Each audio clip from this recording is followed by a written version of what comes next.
Hi, welcome to another episode of Webcam Sessions.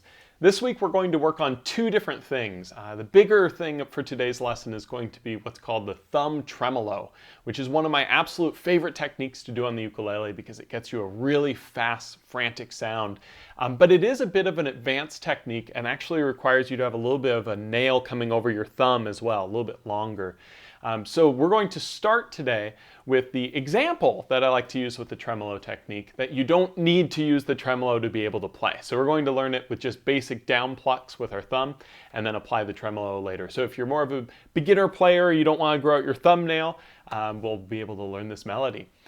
We're going to be playing off of the melody of Malagueña, which we actually worked on in an earlier episode of Webcam Sessions, but we did it in a very different way. This time we're going to play it on one string and make it more melodic, meaning we're going to try to make it more like if a human voice were playing it. And so let's go ahead and pick up our ukuleles. And what we're going to do for this exercise is we're only going to play on our A string. That's it. Everything is on the string closest to the ground. And so what we're going to do to start is we play our open A string all by itself using our thumb going down. We'll then take our index finger on our fretting hand, place on the 4th fret of the A string. Then our pinky onto 7. We'll do this again. 0, 4 with the index, 7 with the pinky. So this happens twice, and we're already halfway done. The second half is going to be index finger on 5 of the A, so you just slide it up 1 from its position on 4. Pinky will go on 8 of the A string. Ring finger on 7. Index still at 5.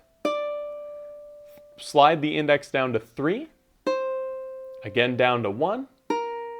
And then open, and that's the repeat. So it's 0, 4, 7, 0, 4, 7, 5, 8, 7, 5, 3, 1, 0. Restarting.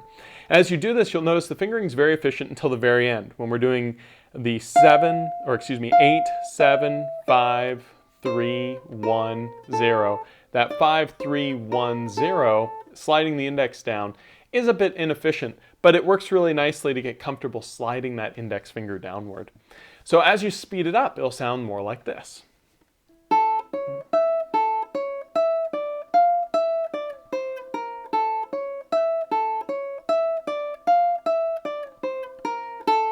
Pretty cool, right? So that's another way of playing the Malagueña melody. But my favorite way to play it is using the tremolo technique. And the tremolo technique sounds something like this when it's done on just the open string. A really cool, very rapid sound, much like a mandolin or a flat pick guitar going very quickly. And a lot of ukulele players use this technique, from Taimani to Aldrin to Jake Shimabukuro. All these guys and girls love this technique to get that really cool sound. It took me a long time to learn it, and the reason is because there's a couple things that you have to make sure you're doing and kind of upkeeping involving nails to make sure that you're setting yourself up for success. So the first thing is making sure that your thumbnail is long enough and shaped well enough. And we actually covered this in an earlier episode of Webcam Sessions. I believe it was our 11th episode. And if you check out the description below, you'll see a link to that. So if you haven't looked at your thumbnail or done anything involving nail care, please go check that out and then come back to this. Because having a correct thumbnail shape and length is so important to getting a good sound with this. So once you've got your thumbnail coming over the top just a little bit, or a little bit more than a little bit, but enough so that the nail is coming above the skin, and the nail is also very smooth because you filed it, you'll find that this technique gets a little bit easier. So the first thing we're going to do to try playing this technique is we're going to learn how to brace with our strumming hand. So what I like to do is take my ring and middle fingers, and I like to place them right about this area. And I'm playing on a tenor-sized ukulele, and I'm a 6'3" dude, so everyone's a little bit different in this. Because I'm a little bigger, but also playing a bigger ukulele, my hand tends to spread out more over the instrument. You might find that if you're a little smaller and playing a large ukulele, you might have your hand come up a little bit, and if you're playing a Smaller ukulele and you're bigger than me, you might find that your hand's wanting to go down. But it's right around this sort of area. I'm going to place my middle and ring fingers. And the intent here is to act as a pivot point for my thumb, because what my thumb's going to do is it's going to stick straight out like I'm giving a thumbs up. And I'm not going to move this part of my thumb at all. This little angle here is always going to be there, and the movement is going to come more from the pivoting action on the fingers as opposed to moving the thumb like this. What I'm going to do after getting that thumbs up is I'm going to try to get it so that my thumb is at a 45-degree angle to the strings, or thereabout.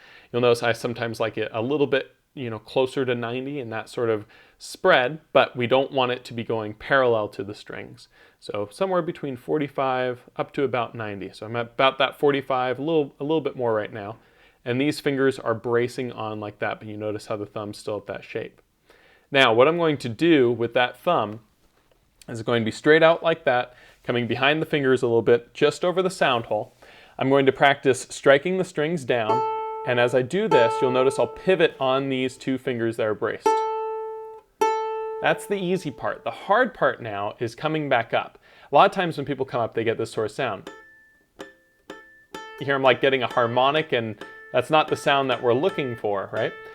The reason for this is the angle in which I'm striking up with the thumb is too parallel to the strings. We want it to actually go upward to release. And as I release, I'm coming into the next string a little bit.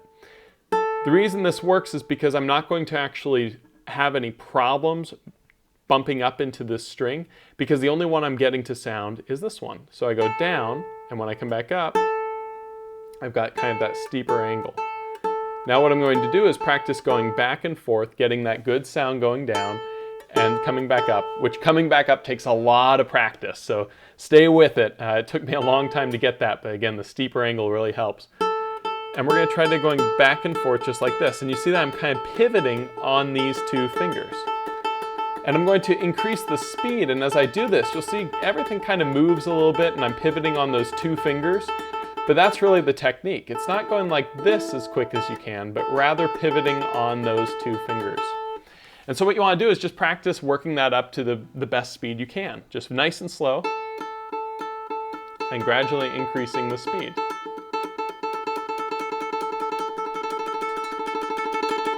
And you'll feel it's kind of like a twitching-like motion, where it's just trying to tense up the muscles so that they move in this kind of way. So now if I play the malagueña melody,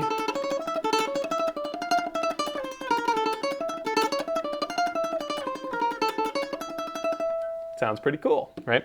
So that's one of my favorite examples to work on with this technique. Now, a couple quick notes. One is the index finger is just out of the way, as is the pinky. You'll notice sometimes I curl mine in. That just kind of gets me more comfort, but it's not touching the strings at all. Some people like to stick theirs straight out, and it's, again, not touching the string at all. And when I'm working with these two fingers, it's okay to just use one. Like just your middle finger is a popular way of doing it for a lot of people. I like the stability with that ring finger as well. I never really just use the ring. I find that's too unbalanced for the hand. So I find that those two fingers work best. And the other thing is that you can move between strings doing the same thing. But what I find helps is having the angle so that as you're coming down, you're coming away from the string a little bit, and as you're coming up, coming inward. This can allow you to, on your up strum, kind of touch the next string, but on your down, miss the one before. Because on the up, you're not going to get that string to sound like you would if you're going down over both. So this can allow you to practice the same technique over any one of the strings. It's really hard on the G string, simply because it's so high up. But you should be able to do it with any of them. And you can try the malagueña example on any of the strings. So that's the tremolo technique. I think it's really cool. It's really fun to just play a really fast line and just go nuts with it and see what you think. So be sure to check out next week for another episode of Webcam Sessions. And if you have any questions with the tremolo technique, or maybe you like to do it a little bit different of a way, be sure to leave a comment below. And have a great week.